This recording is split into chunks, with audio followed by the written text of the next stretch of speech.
David Walker wasn't born into wealth or privilege. Growing up in a small town, he watched his father toil endlessly as a carpenter, building furniture that people cherished for generations. His mother ran a small flower shop, teaching David that every petal, every detail, mattered. Integrity is the foundation of everything, David, his father often said, his hands worn from years of honest labor. If you cheat others, you cheat yourself. Those words stayed with David as he worked his way through college, earning a business degree with dreams of starting something meaningful. At 25, he was offered the role of CEO at Apex Brands, a company that shared his ideals of quality and ethics. David's first day at Apex felt like stepping into a dream. The company's mission was clear: deliver the best products to customers, no shortcuts, no deception. Walking into the bustling office, David felt a sense of pride. He was here to make a difference. David, the founder, an elderly man named Mr. Harrington, told him, "Apex is built on trust. Protect that trust with everything you have." For years, David did just that. He revamped production lines, ensured products met safety standards, and created a culture of accountability within the company. Employees respected him, customers trusted him, and Apex thrived. But as the company grew, Mr. Harrington retired, and new owners took over, men with sharp suits, quick smiles, and even quicker appetites for profit. That's when things began to change. It started with small suggestions. David, one of the owners, Mr. Kane, said during a meeting, "Do you realize how much money we're losing by sticking to these expensive raw materials? We could double our output if we used substitutes." David frowned. "But those substitutes aren't safe. They'd compromise the quality of our products." Mr. Kane waved his hand dismissively. "People don't care about what's inside, David. They care about the packaging. Make it look good, and they'll buy it." David's stomach churned. Apex had built its reputation on trust. Cutting corners wasn't just a bad business decision, it was a betrayal of everything the company stood for. For months, David fought against the changes. He argued in meetings, presented data, and tried to remind the owners of the company's values. But they were relentless. Behind his back, they began making decisions without his approval. Soon, cheap chemicals replaced high-quality ingredients. Products that once took weeks to perfect were now rushed through production lines. The company's profits soared, but at what cost? David walked through the factory one day, watching workers handle barrels of hazardous chemicals. He confronted the production manager.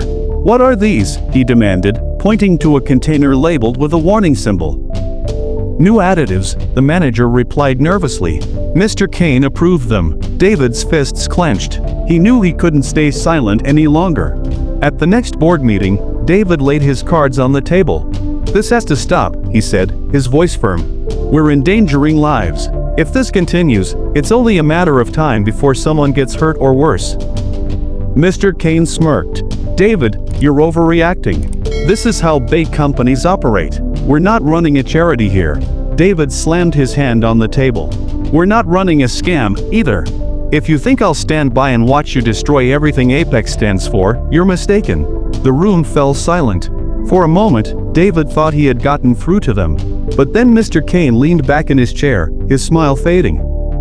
"Maybe you're not the right fit for this company anymore," he said coldly. David left the meeting feeling a storm brewing. He knew the owners wouldn't let him interfere any longer.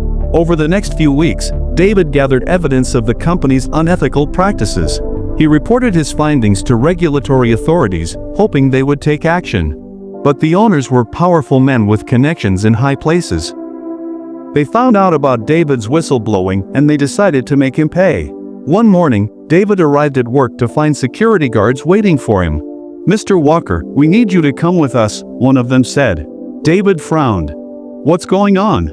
The guards escorted him to the conference room, where the owners sat with smug expressions. "You've been embezzling company funds," Mr. Kane announced, sliding a folder across the table. Inside were forged documents and fake transactions, all pointing to David as the culprit. "This is ridiculous," David protested. "You know I'd never do that." "Save it for the police," Mr. Kane replied. Before David could react, the guards handcuffed him. As he was led out of the building, employees whispered and stared. The man who had once been their leader was now branded a thief. David spent the next 2 years in prison, convicted of a crime he didn't commit.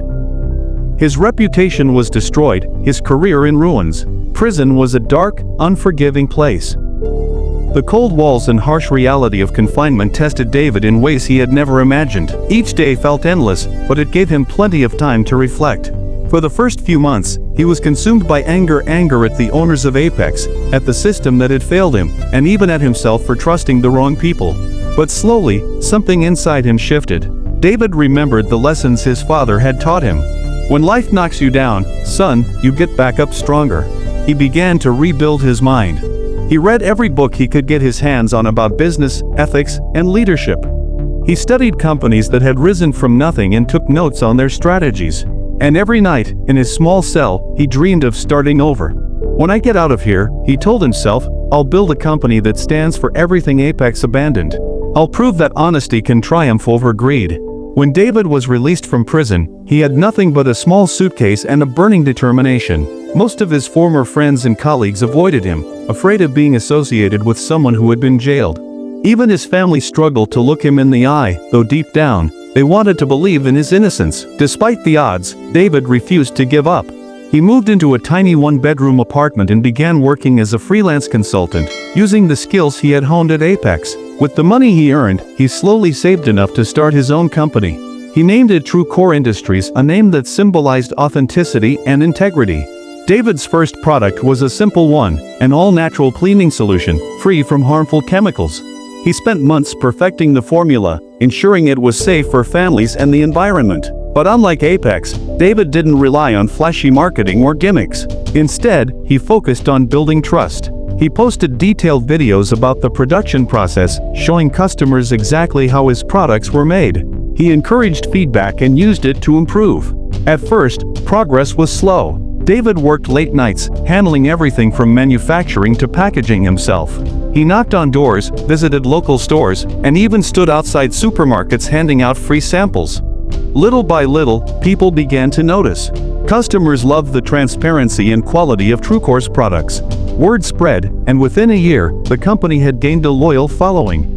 As Qurises grew, David hired a team of passionate individuals who shared his vision. He made it a point to treat his employees with respect, offering fair wages and creating a positive work environment. Here, we do things differently, he told them during their first meeting. We don't cut corners, and we don't cheat. If we succeed, it'll be because we've earned it. By the third year, Qurises had expanded its product line to include personal care items and household goods. Major retailers began reaching out, wanting to stock their shelves with Qurises products. But David didn't stop there. He partnered with local communities, donating a portion of the company's profits to education and environmental initiatives. Qurises wasn't just a business, it was a movement. Meanwhile, Apex Brands was crumbling. Customers had grown suspicious of their products after multiple health scares and lawsuits. Investigative journalists exposed the company's unethical practices, and regulatory authorities launched investigations. One by one, the owners of Apex were arrested. Their empire of greed had finally collapsed. David watched the news with mixed emotions. Part of him felt vindicated seeing the men who had betrayed him face justice.